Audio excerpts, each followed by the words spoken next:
BioWare added Platinum difficulty, a Batarian character, and a few more pieces of content to Andromeda's multiplayer with Update 1.09. Data mining the new patch has revealed future multiplayer characters, which sheds more light on BioWare's plans. Hey guys, JV here sharing my thoughts on BioWare adding Batarians to multiplayer. As always, if you like what I do here and want to see more, be sure to subscribe.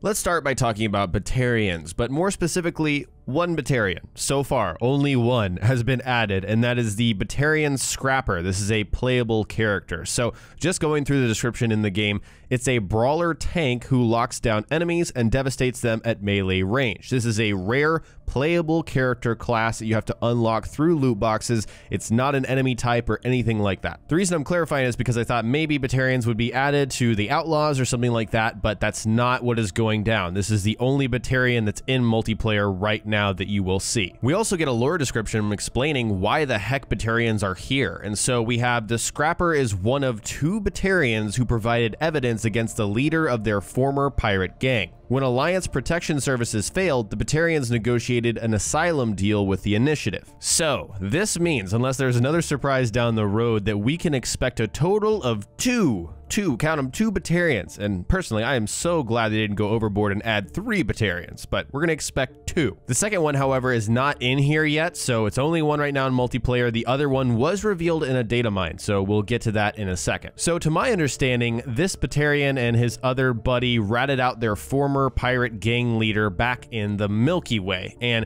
he was under some kind of Alliance-run witness protection program. As far as I can tell, maybe I'm getting that relationship mixed up, so his former gang didn't kill him because he did rat out their leader, but apparently that failed, and so the Batarians agreed to go to Andromeda as part of some kind of plea bargain agreement. That's how I see this, because, you know, they still committed crimes. They were in a pirate gang. I mean, they're Batarians, for goodness sakes. That's what they do. So instead of doing that, they were given the option to go to Andromeda with the Initiative, and they took it. The description goes on to say the Solarians granted the Batarians cryopods on Arc Parchero to gain potential security assets. Happy to abandon pirate life, the Scrapper is starting to enjoy fighting for a greater purpose. So these 2 Batarians got here via Arc Parchero. That answers our question, how the heck did they get here? And we were thinking it could have been Arc Kila Siya because of it being mentioned in a previous Apex briefing. That would have made a lot of sense. But no, apparently they were aboard Arc Parchero the entire time, and we just didn't know it for whatever reason. And why could it not have been another Arc, or maybe the Nexus? I'm not 100% sure on that. I'm not sure why the Solarians necessarily would agree to this.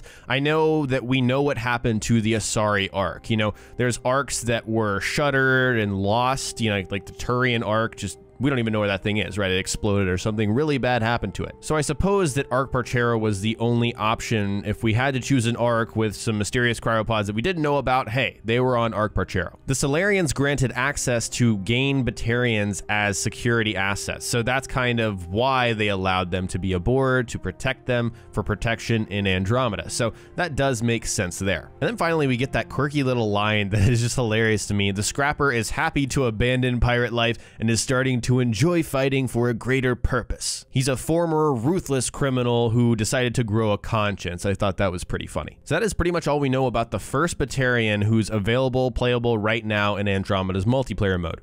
Now let's talk about this data mine, which was a post on the ME Co-op subreddit, so I'm going to link that below. But also I discovered this via the Mass Effect News Twitter account, so definitely go ahead and give them a follow. I wouldn't have found out about this if I hadn't seen it, so definitely kudos to them. And again, check the link in the description below. After the update went live, this guy was able to find 5 new characters and 2 new maps that haven't been released yet and will be coming soon. And some of these new characters have Warp, which if you're a fan of the series, you know exactly what Warp is. It's a biotic ability that didn't appear in Andromeda for some reason, and it's definitely a fan favorite ability, and it will be returning on a few characters. 4 of these new characters are going to be human, but what we're really focused on is one new character, and that's the other Batarian. It's the Batarian Vanguard. This one's powers are Charge, Annihilation, and Flat Cannon, so kind of an assault biotic Vanguard, and it looks bluish in the face. The one that we already have is purple. This one looks more blue and will be an ultra rare character. You know, you can tell by the N7 crest, so it will be difficult to pull out of a loot box. The main point here is this is the other Batarian that we can expect. It's not out yet. We're gonna have to wait for whenever they decide to drop it, which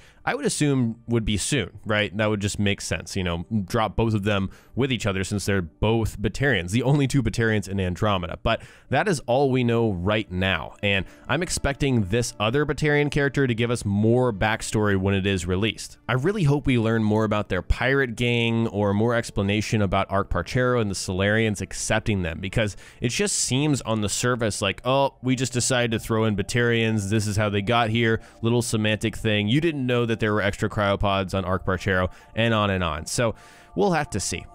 The big takeaway for me on this entire thing, and something I shared on Twitter, is how underwhelming this Batarian reveal was for me personally.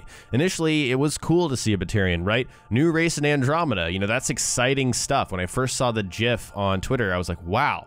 But then when we actually see it live, we just get this small subtext lore description for why Batarians suddenly show up. And it's just not exciting for someone who plays these games for the story and the lore. And that's a matter of my expectations not meeting reality. I would love to know more about these Batarians, but just this small little blurb is just underwhelming for me. And hey, if you play this game for the multiplayer and you really enjoyed the mode, I know there's a tight-knit, very passionate community surrounding Andromeda's multiplayer coming from Mass Effect 3's multiplayer, then I'm sure you're happy and you have no reason to expect anything more than what we got. But if you're part of the former crowd that I mentioned, like me, then this is kind of a bitter feeling because you expected more. What this multiplayer update does do is raise a lot of questions, like if Batarians can be arbitrarily added because they were suddenly aboard one of the arcs and we didn't know about it for whatever reason, then why couldn't another Milky Way race be aboard too? Especially the Quarians, right? Quarians could easily show up in multiplayer in some form or fashion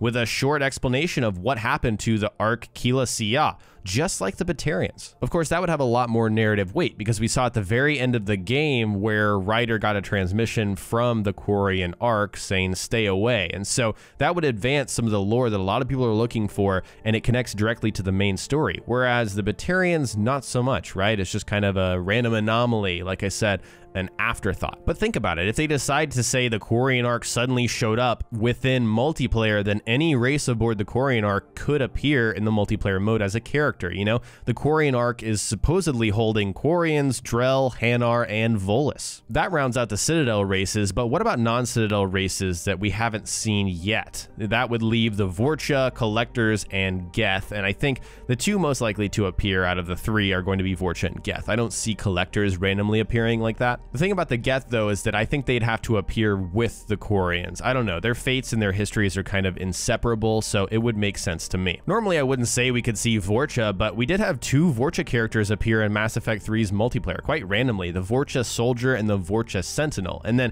if we're talking about the other races, we had 4 Batarians and 4 Geth characters appear in Mass Effect 3's multiplayer. Case in point, we've had some relatively minor / surprising races show up in multiplayer before. I'm not holding my breath for any particular race to appear in Andromeda's multiplayer, but I think this random Batarian appearance sets a precedent. It opens things up for what we could see in multiplayer in terms of characters. It shows us that we should see a lot of random crazy classes and races show up, just like we had in Mass Effect 3's multiplayer. Since we didn't get to see a good amount of the Milky Way races that didn't make it to Andromeda in the single player, I think people were thinking, okay, we're probably not going to see them in multiplayer either, but now that we have Batarians, I think that door is wide open. Here's a quick headcount of the races that showed up in Mass Effect 3's multiplayer that aren't in Andromeda yet. We have the Geth, the Drell, Quarians, Collectors, some kind of AI like EDI, I think that was the Alliance infiltration bot, something like that, the Vorcha, and the Volus. I don't expect to see all of them or even a majority of them because we talked about it. They have to make new Andromeda models for these races, and so making it just for multiplayer seems interesting unless they already had them made.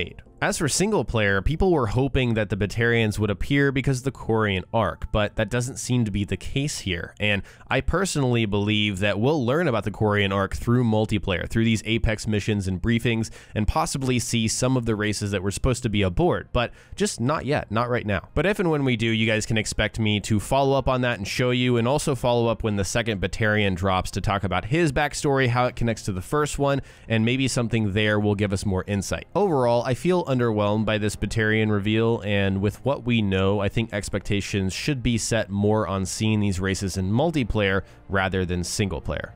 Turning over to you guys in the comment section below, which race do you want to see next in Andromeda's multiplayer? Which race do you think will be next? And I've got a few ideas. I'm not sure exactly which one will show up, but I think Quarians are going to show up in multiplayer, so I'm going to go with that. Let me know what you guys are thinking in the comment section below. If you're still watching and you enjoy the video, click the like button and subscribe for more content like this. Follow me on Twitter and Facebook so you don't miss another video. Sign up with Juniper to receive exclusive discounts on shirts, hoodies, and more at the JV merch store. Click the link in the description below for more details. Thanks so much for watching, and I'll talk to you next time.